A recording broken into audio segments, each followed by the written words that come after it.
Welcome to Section 5. How do I start my business as a managed service provider? Let's look at this business structure in two phases. Phase 1, the pre-launch, and Phase 2, the post-launch. In this lecture, we're going to start with a few assumptions. Assumption number 1, you are going to self-finance. Assumption number 2, you'll begin your operations from home. Assumption number 3, you're already doing some moonlighting. That means you have some side clients and you have a general idea of what products and services you can make money on. And assumption number 4, you've put together a business plan. You don't need an elaborate business plan like you see everyone out there marketing. You use those types of business plans when you're going to seek financing. We're not, we're self-funding. So we just need a business plan that basically maps out what we want to do, how we want to do it, and by when. Phase 1, the pre-launch. I'll call this list the essentials items list. First, we need to choose a business name. We need to get our corporate logo. We need to get incorporated. We need to get our EIN number from the IRS. We need to open up a business bank account. You need to decide which products and services you want to offer. You need to decide who's going to be your vendors for these products and services. You have to decide on your pricing. That means how much you want to make your margins. Educate yourself on the above products and services. You should know all the details. If you're reselling a hosted service, make sure you know all the details involved for signing a contract with your vendor and your client purchasing those hosted services. You should also decide where do you want to run your business from. You might want to move. Even though we're running from our home, we might be operating our business from our garage, but we know we're going to move into a 2-office 950 square foot location somewhere in downtown. You should make those decisions now so that when it comes time to prepare your office, which is one of the essentials, you know what you'll need. And you can already begin acquiring some of this equipment and furniture. You'll also need to decide on your line of business software. You need a CRM, you'll need accounting software, you'll need remote monitoring and management, and you'll need any additional software that will be needed for providing your products and services to your clients. You'll need to prepare your marketing plan. You need to prepare your marketing.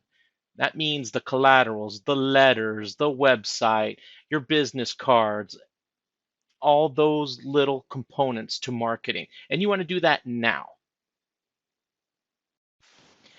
Phase 2, the post-launch. So we've launched, now what?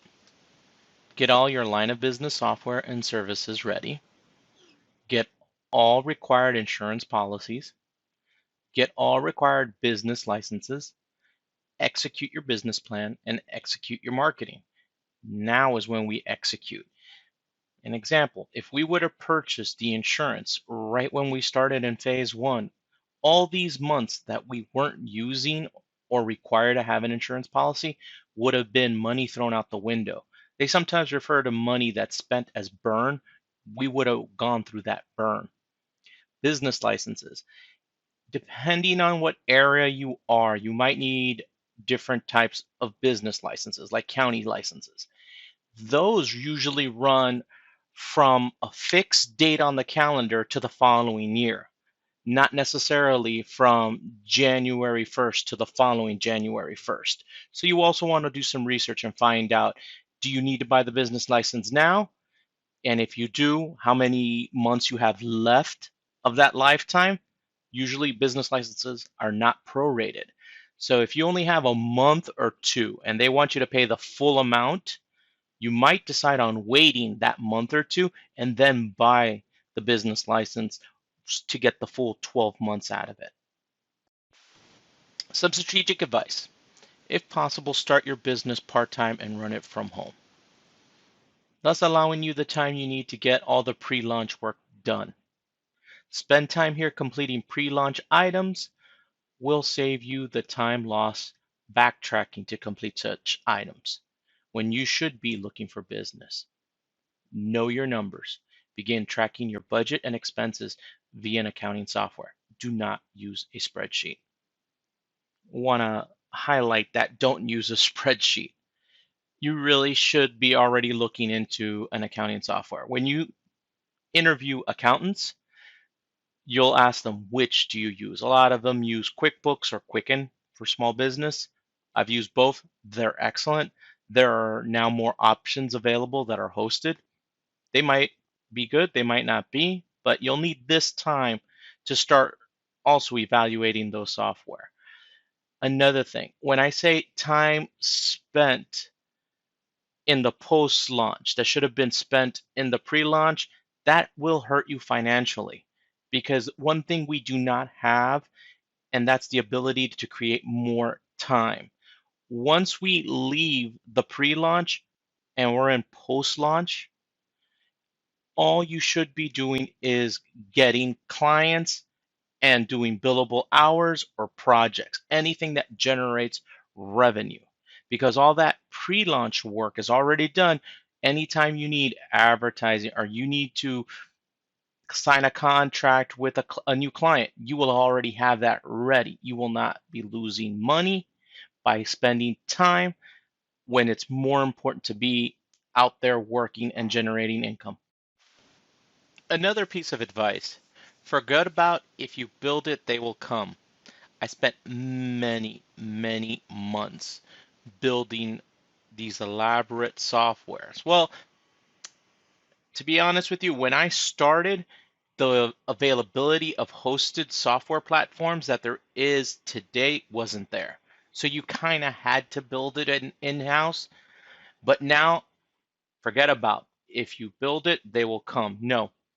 It's better to know a product that you're going to use, then go get the client and then purchase the product than it is to spend time building the product. And then once you have the product, then go out to get a client so that then you can use the product. That doesn't seem to work right. Another thing, only buy inventory or equipment once it's sold, never before. I'll give you a prime example. I was doing installations, and I was doing small installations, but I always wanted to do bigger installations. So I went and I bought a Fluke. I had this Fluke maybe for a good 6 months or so, and that was the first time I got to use it on a site. If I would have waited, I could have bought a newer model than buying the older model, which I never got to use. Also, get software and equipment as clients sign up. Again, if you don't need it now and you don't have a client for it, don't buy it. Don't spend the money. It's better to have the money in the bank, or if you're using your credit cards as your line of credit, it's better not to have that on the books. Only proceed with additional expenses once they were absolutely unavoidable. This includes subscribing to services and buying equipment and parts. Again, when I mentioned the insurance and I mentioned the business license, these are things you're also looking at. Look at the timing.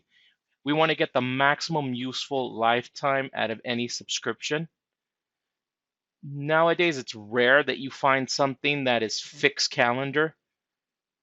Most things are dynamic versus once you buy it, at that point, it starts the clock. But just in case, always ask. That concludes section 5. I hope you found this section useful, and I look forward to seeing you in the next. So I hope you liked this video. If you did, please smash the like button, subscribe to my channel, as well as hit the notification bell to be informed the next time I post another video, as well as spread the word. Share this with one friend. Until next time, bye-bye.